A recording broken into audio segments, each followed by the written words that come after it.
out my window from my office, what you should be seeing, instead of this whiteout conditions, you should be seeing the town and a ridgeline and some hills, but instead you see nothing but smoke.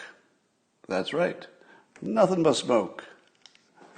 Let me close the blinds in here, and that's what happens if I go outside. Now, it's 110 degrees out there today, or it will be, same as yesterday. The air quality is unbreathable, and if I stay inside, I'm going to get the COVID.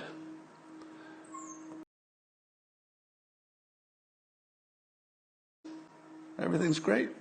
Everything's great. If you don't mind 110 degrees, rolling blackouts, a little bit of COVID, and of course you can't breathe the air. And your house might burn down. But other than that, it's looking good. So if I could, I hate to start out all negative, so let me put a positive spin on this. As I just tweeted, there are really only two places in California that are dangerous. I don't think you can say that about a lot of places, but in the entire state of California, only two dangerous places.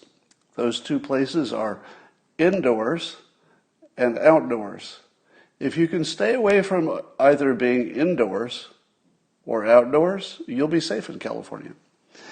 And the other thing that'll make you safe is the simultaneous sip, and all you need is a cup or a mug or a glass, a tankard, chalice or stein, a canteen, jug or flask, a vessel of any kind.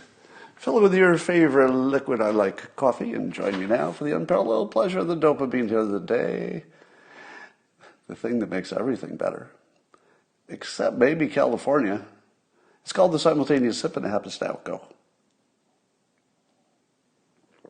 Yeah, I can feel the temperatures starting to ease. There's a low pressure system coming in from the east.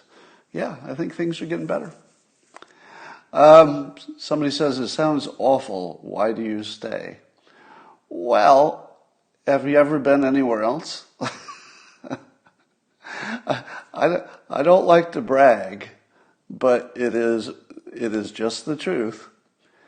I think this is just objectively speaking. If you like good weather and you like other stuff, California used to be like way up here compared to the second best place if you like weather and, a fairly open society kind of situation, lots of resources.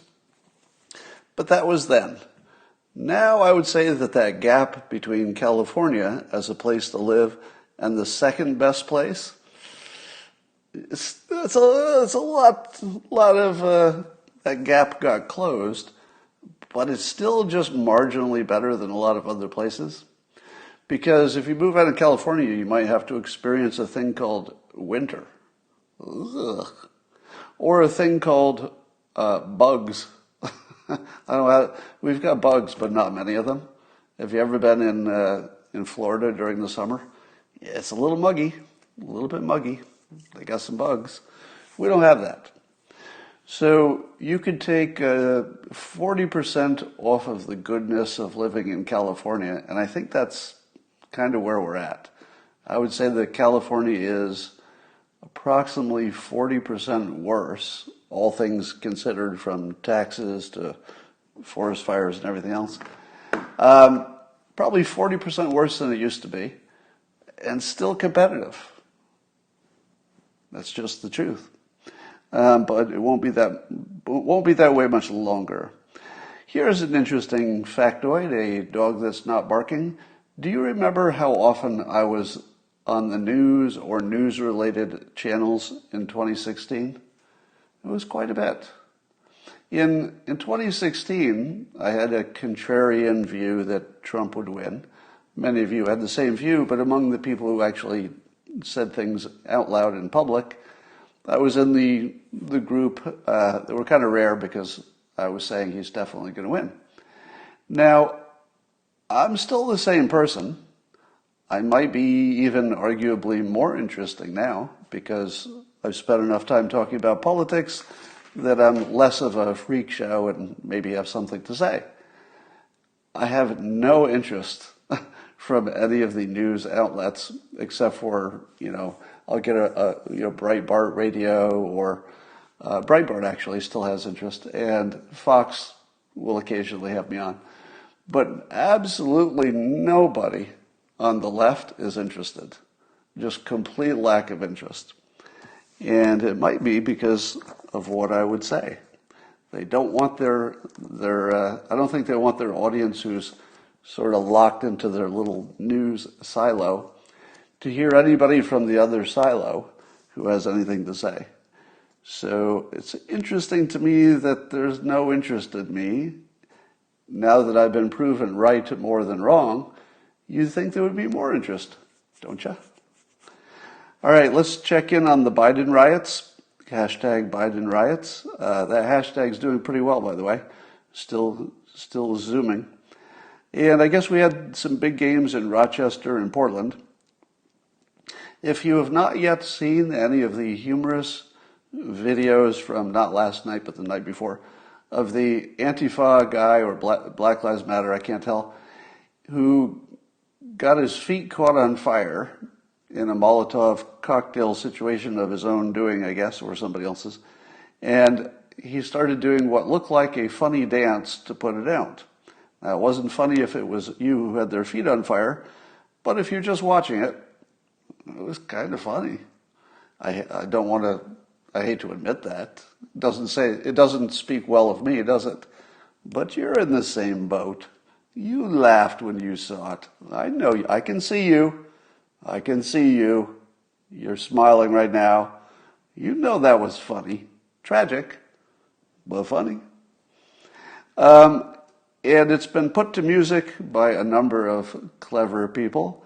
If you haven't heard all of the different musical tracks, some of them are really good. And I think they were all funny. But I want to point this out as a humor tip so that you'll be smarter after you're done with this Periscope on how to write humor. Now, some people put to music songs that had fire in the lyrics. Like, was it Johnny Cash, who has a song called Ring of Fire? So it's very funny to hear Johnny Cash singing, Ring of Fire, and seeing the guy dancing with his feet on fire. But that was not, and then there was also Michael Jackson, a Thriller, where they play the guy with the feet on fire. They play it in reverse, so it looks like he's moonwalking with flaming feet. And they play that to Michael Jackson's, I think it's Thriller. It was Thriller, or Smooth Criminal, or something. I don't know. It was one of those. So that was pretty funny. But the funniest one by far was Footloose. If you haven't seen the one, you should Google it. Just Google Antifa and Footloose and feet on fire. It'll probably come up.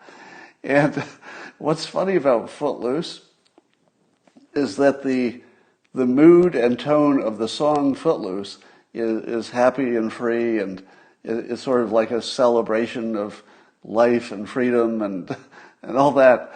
And it's being put to a guy whose feet are on fire. So here's your humor lesson of the day.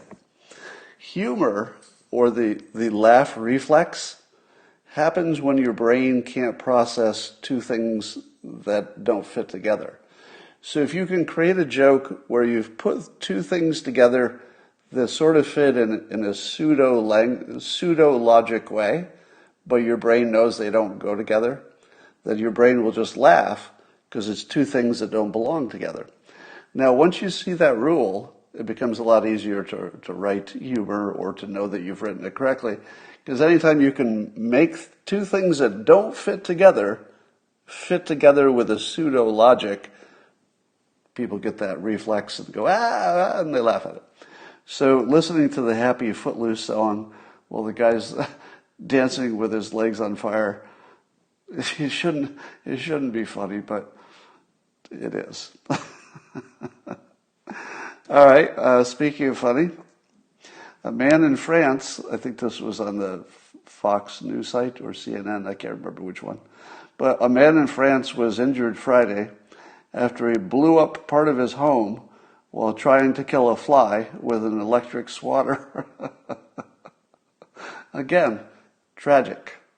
There's nothing funny about somebody blowing up their home unless they did it by using an electric fly swatter. So the man was the man was in his 80s. He was about to eat dinner and he saw this fly. So he took out his electric fly swatter. I don't know what makes it electric. I guess it shocks the fly. You would think that hitting the fly with a fly swatter would do enough. But no, he's got to add like an electric shocker to his fly swatter to really get the job done. But he was unaware that a gas canister was leaking from the home. So as soon as he swatted the fly, his house blew up.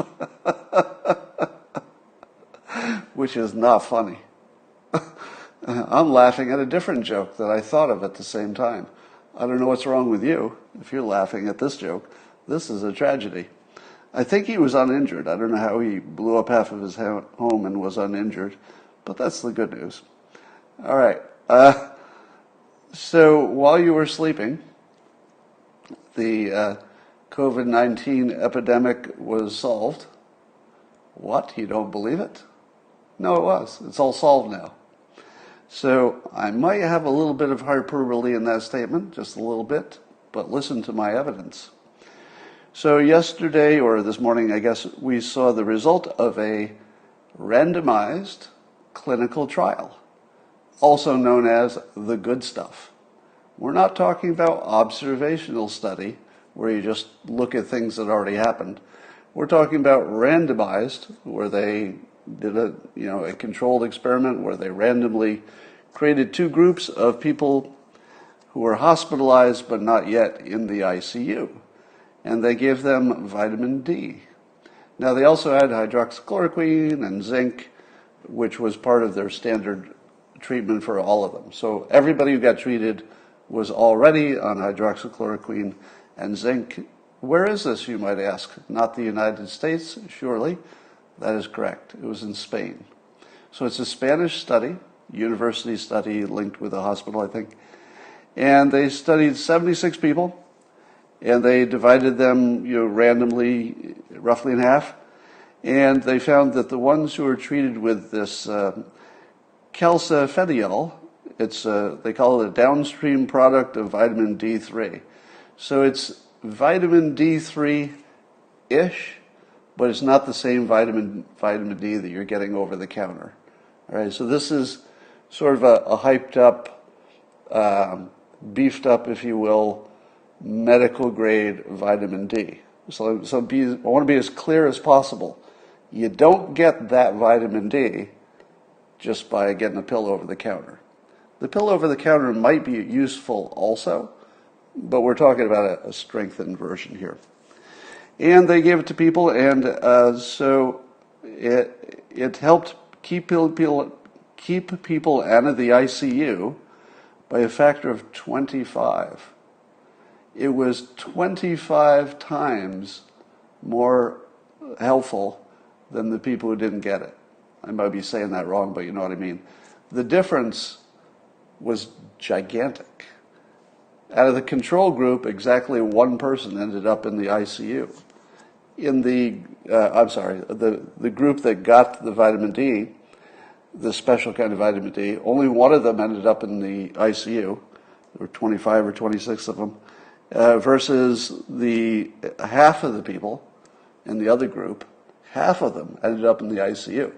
So it went from half of them going to the ICU to just one. Now, it's only 76 people. That's not enough.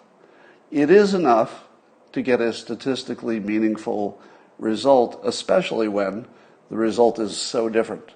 If the result had been closer, and you could just say, well, mathematically there's a difference, but it's only 76 people, that's when you'd say, it's only 76 people. That's not nearly enough. But if you get a difference of 25 times, then you still need a bigger trial. It is not 100% confirmed because one trial that's it's a well-designed trial, but still 76 people. That's not enough.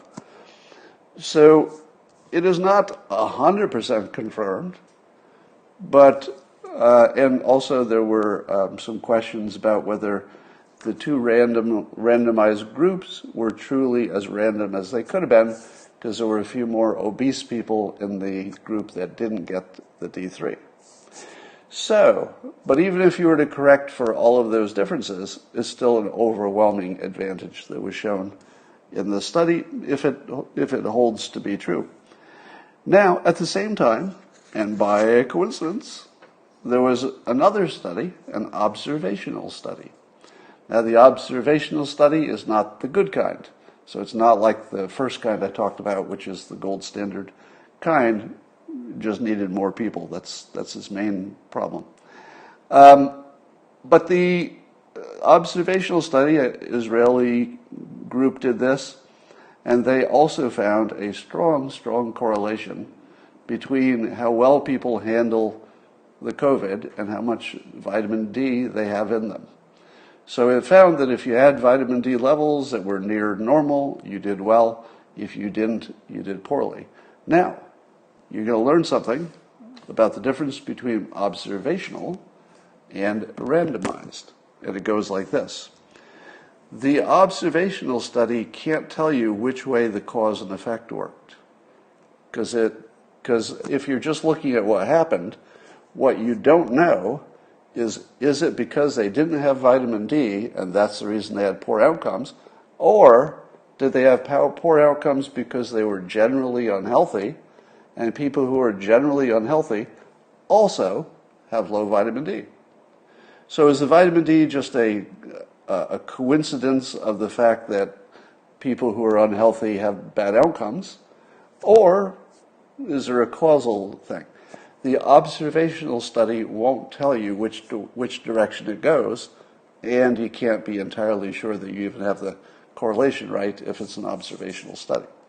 But because there was also a randomized clinical trial, that one will tell you the direction a little bit more reliably, because the groups were chosen randomly.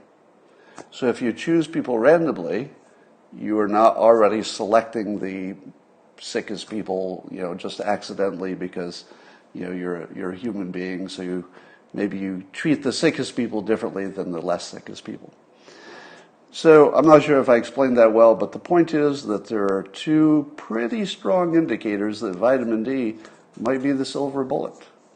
Because if you could keep 98% of the people who would have gone into ICU out of the ICU, if that holds, 98% or some number like that, we're done. Because I don't think that this what would you call it, medicine, chemical, vitamin, I'm not sure what it's called, but I don't think it's in short supply. As far as I know, there's no shortage of it. And it doesn't look like the kind of thing that people would necessarily hoard for preventative reasons. We could probably get there with just sun and supplements. But if this is true, we could be done. We could actually be done. Now, it's going to take a little while for these studies to work through the system. People will critique them. They could fall apart as other studies have fallen apart. So don't get too excited. But if the stock market doesn't go up by the end of today, I'm going to be surprised, because it's looking to me as though we're very close to maybe we have it. And that would be amazing. Now, if this is true, and if it turns out that the vitamin D is the big trick, I would like to remind you that you should always look back and look at the people who predicted things correctly and keep that in mind for their next prediction. Is this somebody who got the last thing right and the thing before that right? Or have they never been right about anything? It's a good thing to know. Market is closed today. Darn it, yes, market's closed. So tomorrow, we'll see what happens tomorrow. But I would like to remind you that the very first thing I ever said about coronavirus was to take vitamin D. would you confirm that it must have been January-ish, maybe it was the beginning of February, that I was saying right out of the gate, take your vitamin D, take your vitamin D. Now that was before I'd noticed any coincidences or correlations. Later, a few months later, I said to myself, I wonder why some people are getting the coronavirus and the COVID-19 really badly and some people aren't. And I started noticing a pattern. Hey, black people are getting it worse. What is it that they have in common? Low vitamin D.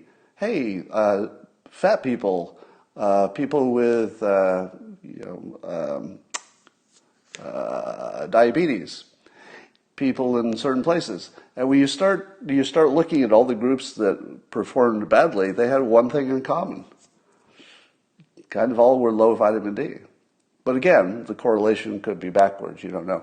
So I had suggested months ago that vitamin D might be the magic bullet. Can't say that it is yet, but we're getting close to it. And if we get to that, just remember who was right and who wasn't. All right.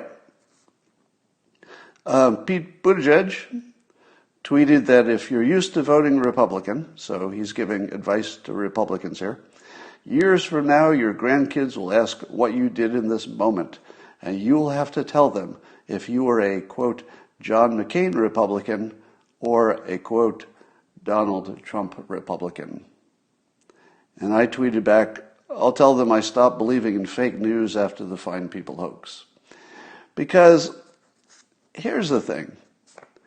A lot of people didn't understand that when Trump was talking about McCain and he said, I like people who didn't get captured, a lot of people didn't know that was a joke.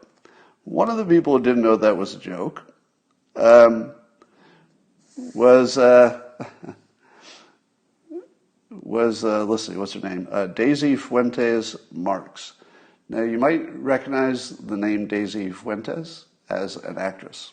So she's an actress. You'd recognize her from various things. She's a blue checker. And she tweeted out this, talking about the McCain thing.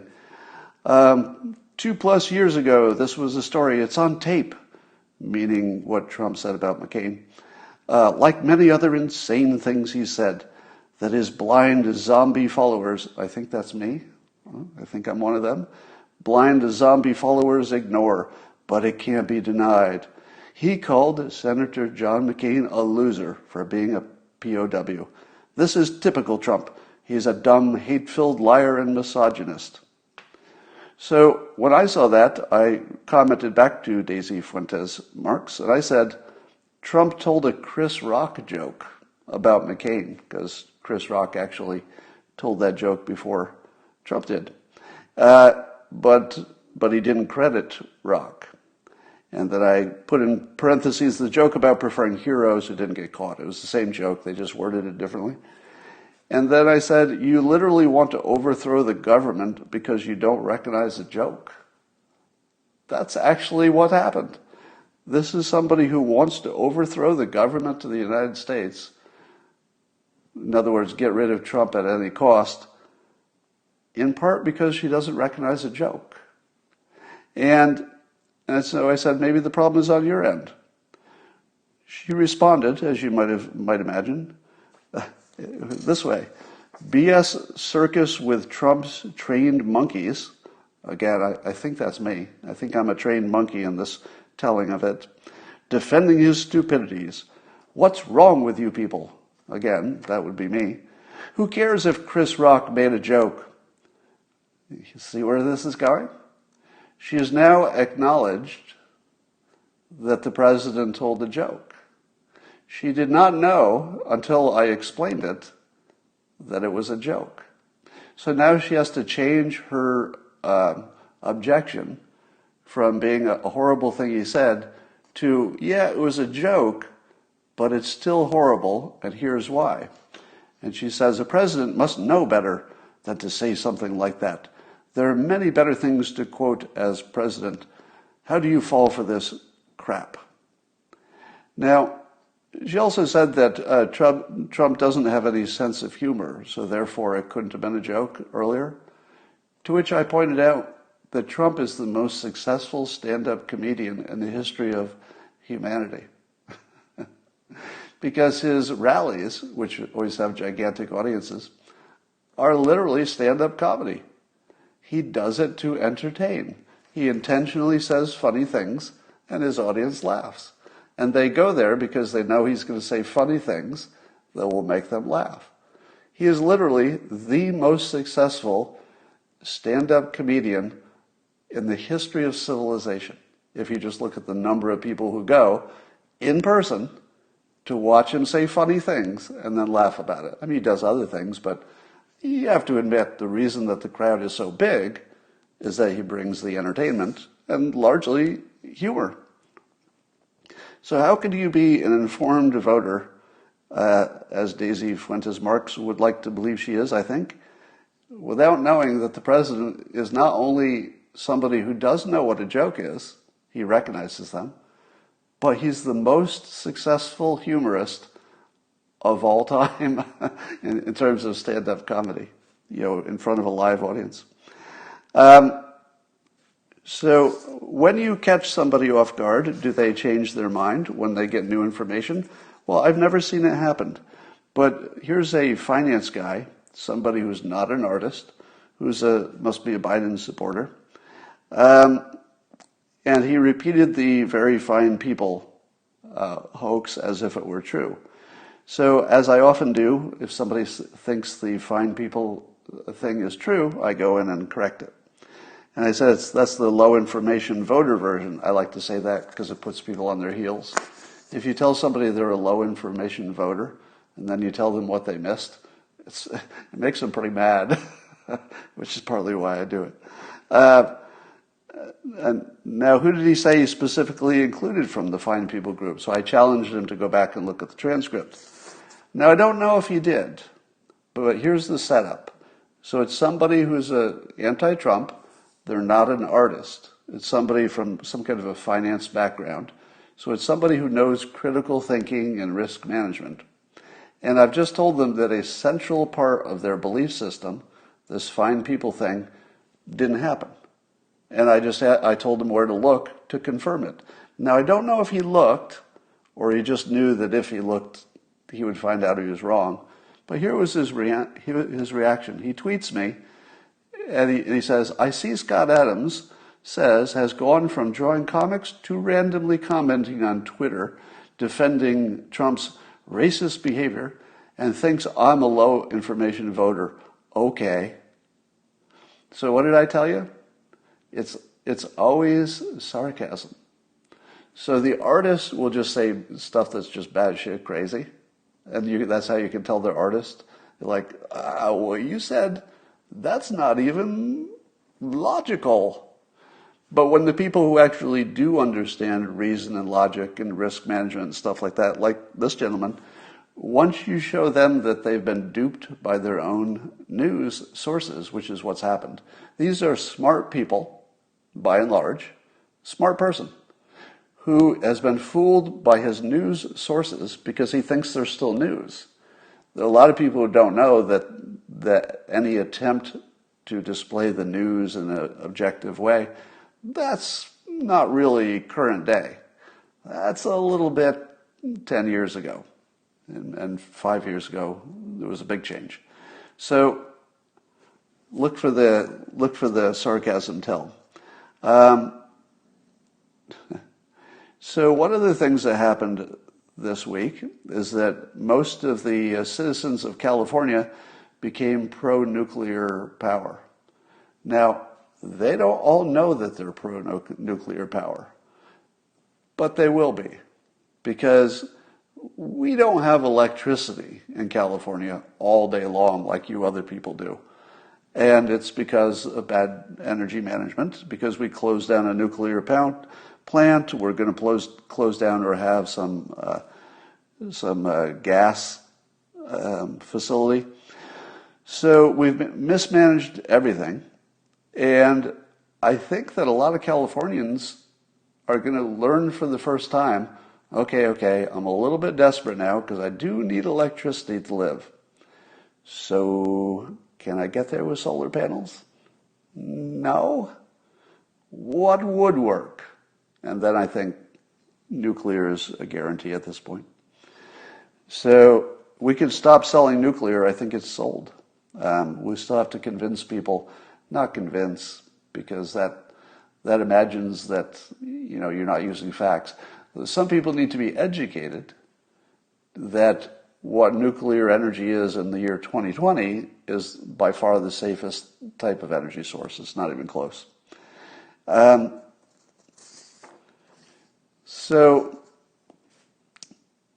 Michael Cohen. So there's a new CNN trick that you're seeing a lot of. So CNN will, and other disreputable news places, they'll do a headline that'll say something like, Trump bites the head off a puppy. And you'll think to yourself, my God, Trump bit the head off a puppy? And then you'll read the article, and there'll be nothing like that. It'll be, Trump gently tapped a puppy on the head and said, good doggy. And you'll look at the title again, and it'll say, Trump bit the head off a dog, and then you'll say, what's happening? And then you'll read the article, Trump gently pet a dog. And you think to yourself, how is this even possible? That the headline, or even sometimes the theme that they introduce in the first paragraph or two, like what the article is about, has no resemblance to the information in the article. Here's the best example. You probably saw the story that Trump allegedly hired an Obama lookalike to be filmed in his office getting insulted by Trump and then fired. You saw that, right? You've probably all seen this story. That Trump had such a bad feeling about Obama that for his own entertainment and no other reason, he hired a lookalike just so he could insult somebody to his face who looked like Obama. That was the story, right? But then you read the story, and it goes on to say that it was the thing was filmed as a humorous little skit that was going to play for the RNC, but I guess they didn't use it. So that is completely different from not only the headline, but how they introduced it when they start talking about it in the body of the story.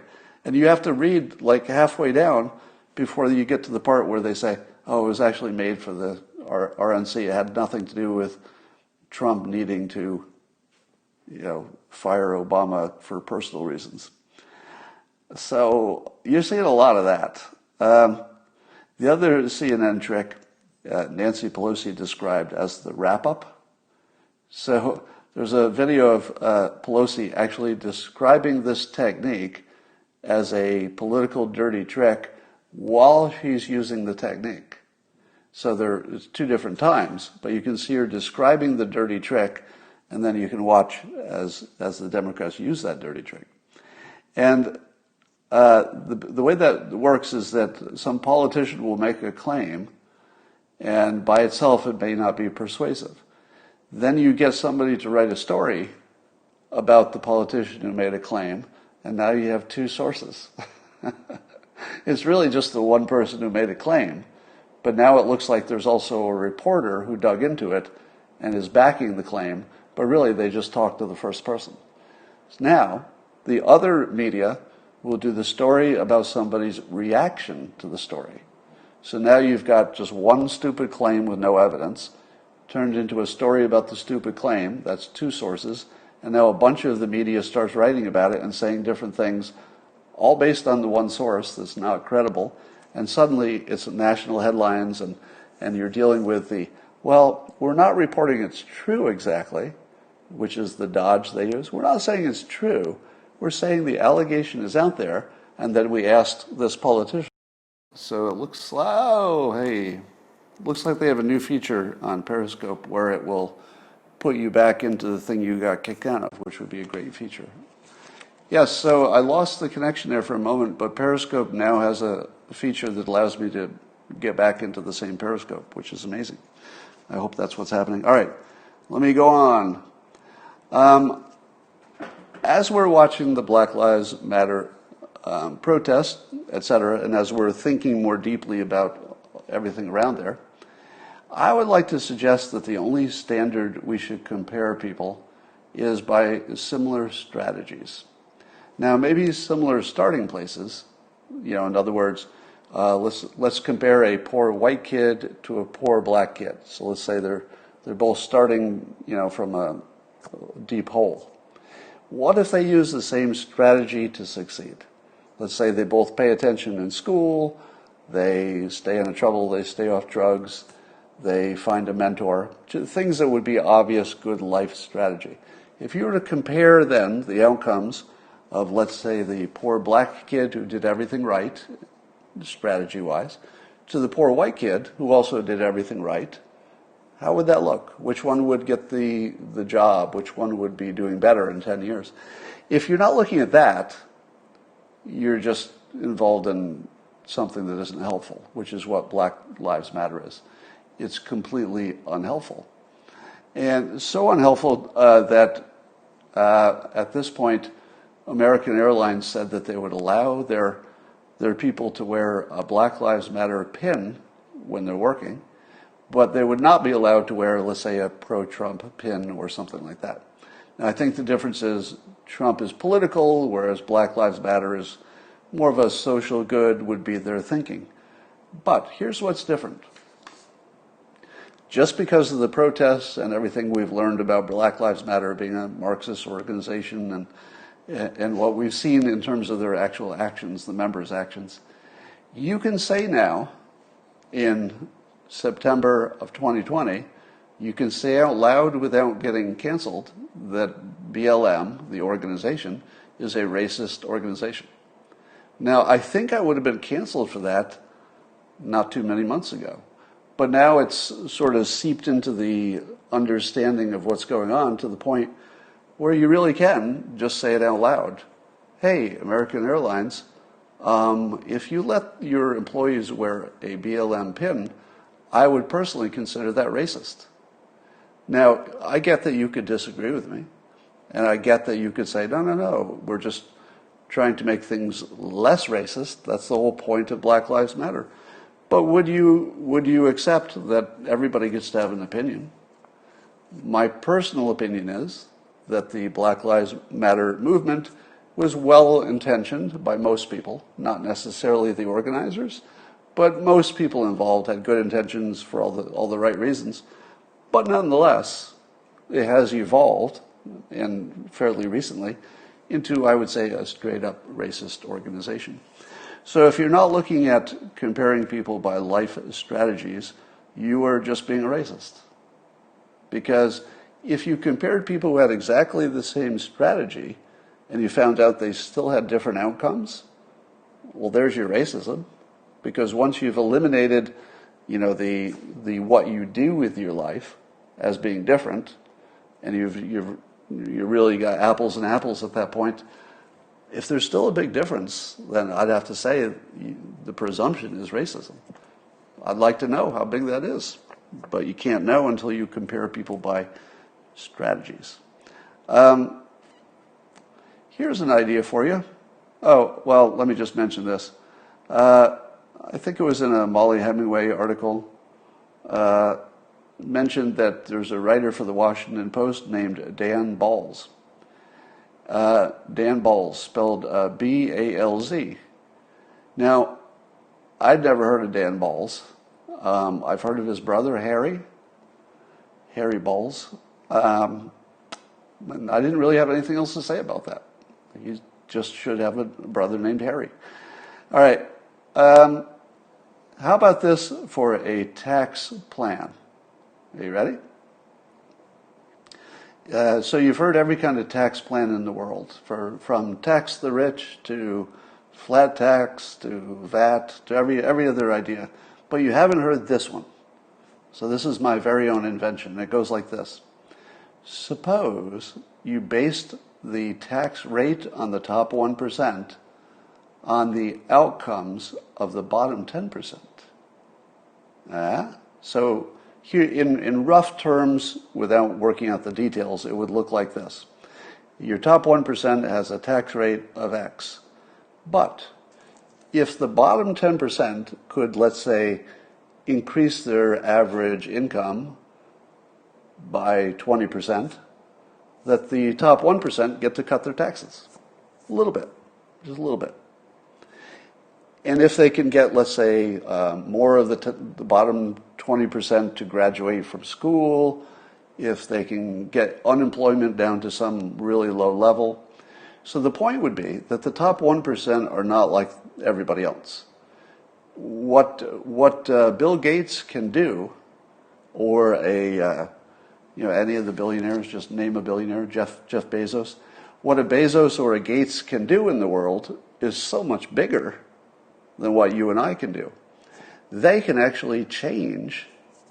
They can change society by focusing on the right things and pushing the right levers. So wouldn't you like to see that the top 1%, and again, we're just talking in approximates here, wouldn't you like to see the top 1% have a self-interest in helping the bottom 10% directly? Because it would lower their own taxes. If you get incentives right, you get everything right, if you know how humans work. If you say to a billionaire, I can lower your taxes by 2%, but you're going to have to figure out some way, without the government's help, to fix all this other stuff. Figure out how to get health care for, well, maybe that's it. Figure out how to get health care for everybody. Do whatever you want, but figure out how to get health care for everybody. If you get that, your tax rate goes down 2%, just the top 1%. So this is not a well thought out idea, but I like the idea of the most successful having it as their personal burden to make the least successful at least get up to the middle range if they can. There's some polling numbers out of Rasmussen showing a trend which I think is going to be more pronounced. So Wisconsin, after all the recent troubles, it looks like Trump has a slight lead, not statistically important, but close to a tie and a slight lead in men. So if the only people voting in Wisconsin were men, Trump would win. But he's getting killed on women. So where he's got 48% of men, he's only got 39% of women. So that's, big difference. But here's the interesting part. According to Rasmussen, he's got support of 26% of blacks and 47% of other meaning neither white nor black. So those would be more minorities. So he's got 47% of non-white people and 26% of blacks are supporting Trump. It looks like the black men, I think, are going to Trump. I feel like that's what's happening. Now, we'll see. But it's starting to look as though the Democratic Party is becoming a party dominated by and run by women, just as Black Lives Matter is dominated by and effectively run by women. Now, if you don't think that women are running Black Lives Matter, just look at the street action. It's usually a woman on a bullhorn. And there was a very funny video.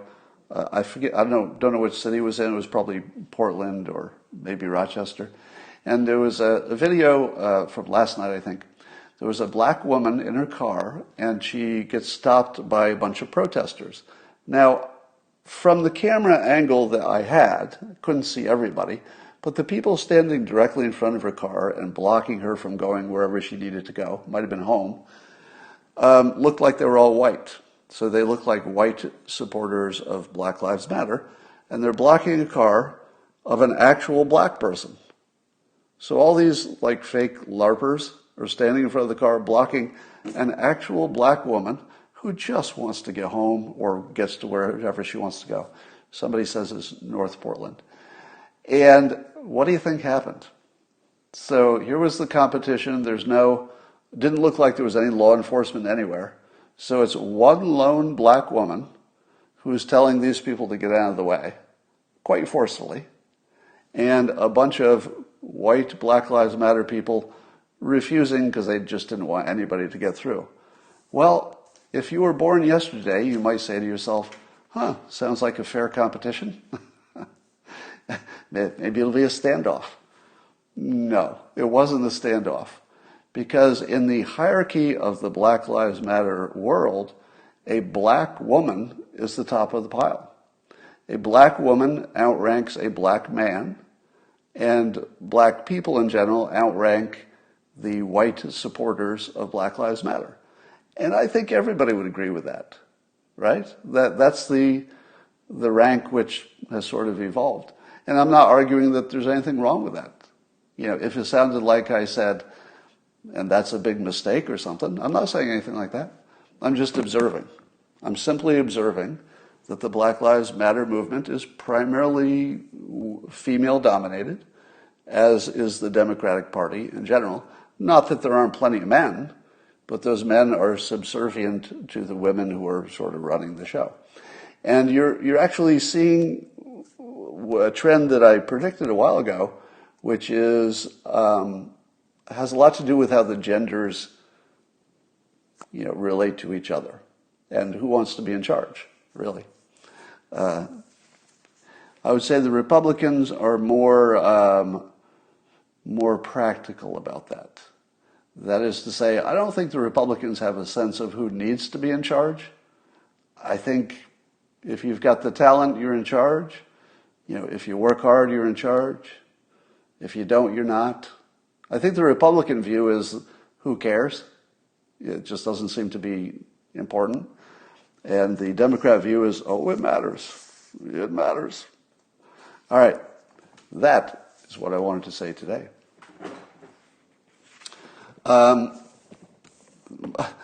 If you haven't watched this, somebody tweeted, and I retweeted it, that their favorite entertainment is watching the police take back a street, because there's a technique that the police use that I don't think I'd seen before, which is interesting.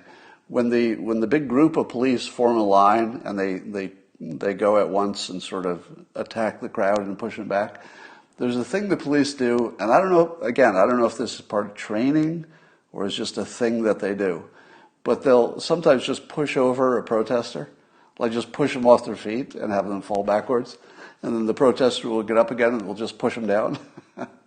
If you haven't seen the one that I tweeted, it's just hilarious every time you watch it, because you see this one police officer push the protester down, and the protester jumps right up and sort of starts coming at the guy who pushed him. And then the guy pulls down, I think it's a taser. It looked like a taser. And he starts to tase the guy. But before he can, his buddy, another law enforcement guy, runs right in front of him and just pushes that guy down again. So it's hilarious to watch. It's funnier watching it than in the telling. All right, that's all I got for now. Somebody says Trump approval levels back to pre-COVID. That's a big problem for the Democrats, isn't it? If this vitamin D thing is true, and it's looking good, we're done. If it's true, we're done. Somebody's prompting me to talk about Jake Tapper. So there's a story. The story goes that Jake Tapper talked to somebody who was thinking of running against a Democrat that he liked or something, and he talked him out of it. And so the subject person ran in a different race so that the person allegedly that Jake Tapper liked, a Democrat, would win in his race. Here's the thing. So Jake has denied it. When asked directly, did you do this? He said no. There's other reporting that said yes. This almost certainly falls into that category of it sort of depends subjectively. I think if you heard all the conversations yourself, which you can't, it would probably be closer to a conversation about the pros and cons, which is different from you should drop out of the race and save my friend. So I don't feel like I can take sides on this one, because you would have to hear all the conversation to have a good opinion on that, and I haven't. So I won't do what the fake news does, which is have an opinion on something you couldn't possibly know the details of what really happened. All right. Somebody calls this my encore. I think you're right. Um, no, it didn't. Blah, blah, blah. Yeah, I'm not too interested in that story, frankly. Oh, let's talk about Cardi B. Cardi B and Candace. So Cardi B has become interested in politics. You know, she interviewed Joe Biden. You might also know that Candace Owens had some public back and forth with her, and Candace suggested that maybe Cardi B should educate herself on the political stuff because Candace notes that she seems underinformed. Now, I'll echo what Candace said, which is I tend to respect any artist who succeeds. So I'm not a big fan of music, and I couldn't even tell you any song that Cardi B had ever done. I don't think I would recognize it if I heard it. I just don't listen to much music. But that said, objectively speaking, she's sensationally successful. So if somebody is sensationally successful with their art, I say, that's good art.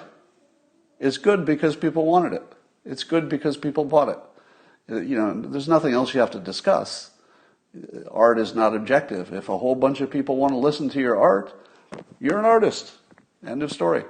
So Cardi B, I have maximum respect for her as an artist, but I will differ a little bit with Candace, and maybe not even much at all, maybe none at all. But I like the fact that she's involved in politics. I like it. Because there's nothing about her that suggests that she's done learning, right? There's nothing about her, Cardi B, that would suggest she doesn't want to, round out her knowledge of politics. So if she's open to, making this a continual, sort of a system in which she's getting, more informed as she goes, I say more of it. Let me give you this thought. I've talked about it would be good to have more than a debate like on TV, because the debates on TV are too limited. The people they don't have enough time. You got to get to the next question. It basically just doesn't work. But what also would not work is giving your politicians all the time that they want to debate. And here's why it wouldn't work. The politicians will just lie. Both of them. Doesn't matter who they are. Both sides will just sit there, and in the context of a debate, they wouldn't say a single thing that was true, because the truth doesn't work as well. So if you're trying to win a debate that's televised, you're just going to lie through your teeth because it works better. And I thought to myself, how would you like to see a debate between Cardi B and Candace? Because presumably Candace would be filling in a lot of blanks, just background knowledge that would be good to have an opinion. And you could watch that happen in real time with two people who actually want good things to happen to the black community and to the country. Because don't you believe that both Cardi B and Candace are genuinely interested in the well-being of the country? And I think it goes without saying, interested in the well-being of the black community. It goes without saying. I would love to see them debate. And if you say to yourself, no, Scott, because Cardi B might not know as much as some pundit, might not know as much about politics as some professional, I say that's okay, because the pundit and the professional are just liars. They're professional liars. I don't need to see a debate between two professional liars.